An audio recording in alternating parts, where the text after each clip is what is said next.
নমস্কার, নিউজ 18 বাংলার স্টুডিওয়ে এই মুহূর্তে আমি অয়ন। সূত্র মারফত নিউজ 18 বাংলার হাতে ভয়ঙ্কর তথ্য, জনবিন্যাস বদলাতে ভুয়ো জন্ম শংসাপত্র। হ্যাঁ, এরকমটাই জানা যাচ্ছে যে তৃণমূল জমানায় ভুরি ভুরি ভুয়ো জন্ম শংসাপত্র, সীমান্তবর্তী জেলাগুলিতে ভুয়ো বার্থ সার্টিফিকেটে রমরমা। ভুয়ো বার্থ সার্টিফিকেটে তিনটি সীমান্ত জেলা শীর্ষে। কি ঘটনা, কি তথ্য, ভয়াবহ তথ্য। এসআইআর এ নাম তোলার জন্য এই রকম বার্থ সার্টিফিকেট তৃণমূল জমানায়। বার্থ সার্টিফিকেটের রমরমা। সরাসরি চলে যাব প্রতিনিধি সোমরাজের কাছে। সোমরাজ, কি তথ্য রয়েছে?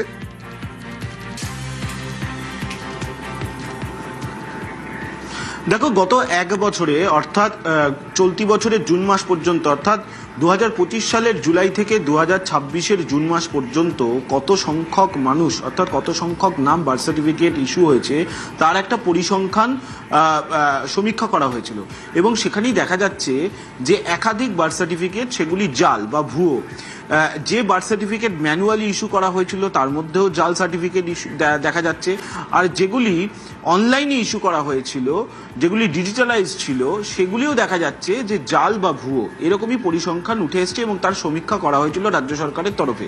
দেখা যাচ্ছে, তুমি দেখেছো যে এসআইআর প্রক্রিয়া যখন শুরু হয়েছিল, অর্থাৎ গত বছরের অক্টোবর নভেম্বর মাসের পর থেকেই এসআইআর প্রক্রিয়া তৎপরতা শুরু হয়ে গেছিল এই রাজ্যে। আর এই সমীক্ষাটা করা হয়েছিল গত বছরের জুলাই মাস থেকে, অর্থাৎ শেষ এক বছরে। এবং সেখানেই দেখা যাচ্ছে সীমান্তবর্তী কয়েকটি জেলা, বিশেষ করে উত্তর 24 পরগনা, মুর্শিদাবাদ এবং উত্তর দিনাজপুর, এই তিন জেলায় দেখা যাচ্ছে যত সংখ্যক ম্যানুয়াল সার্টিফিকেট, জন্ম সার্টিফিকেট বা বার্থ সার্টিফিকেট ইস্যু করা হয়েছে তার মধ্যেও বেশ কিছু জাল। সংখ্যাটা সব থেকে বেশি দেখা যাচ্ছে মুর্শিদাবাদ জেলাতে।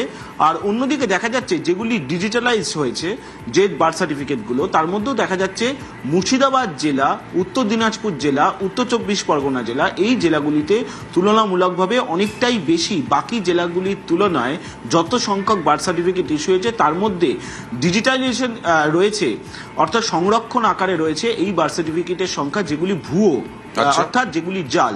এই পরিসংখ্যানই আপাতত উঠে এসেছে। তাহলে কি এসআইআর এর কারণে এই বার্থ সার্টিফিকেটগুলি তড়িঘড়ি ভাবে করা হয়েছিল? যদিও কাদের বার্থ সার্টিফিকেট ইস্যু করা হয়েছে, এই যে যেগুলি জাল বা ভুয়ো বার্থ সার্টিফিকেট, এগুলি কাদের নামে ইস্যু করা হয়েছে সেই তথ্য ইতিমধ্যেই চাওয়া হয়েছে বলে সূত্র মারফত খবর। তোমার হয়তো মনে আছে, আমরা দেখিয়েছিলাম যে যখন এসআইআর প্রক্রিয়া চলছিল এবং সেই এসআইআর প্রক্রিয়া চলাকালীন সময় যখন দেখা গেছিল যে বার্থ সার্টিফিকেট জাল বেরোচ্ছে, বার্থ সার্টিফিকেটে এমন কিছু তথ্য লেখা ছিল যে বার্থ সার্টিফিকেট যবে ইস্যু হয়েছে আর ডেট অফ বার্থ যেদিন লেখা ছিল দুটোর মধ্যে ফারাক ছিল। তোমার হয়তো মনে আছে এইরকম তথ্য আমরা দেখিয়েছিলাম দক্ষিণ 24 পরগনা জেলা থেকে, উত্তর 24 পরগনা জেলার বরানগর থেকে এরকম তথ্য আমরা দেখিয়েছিলাম।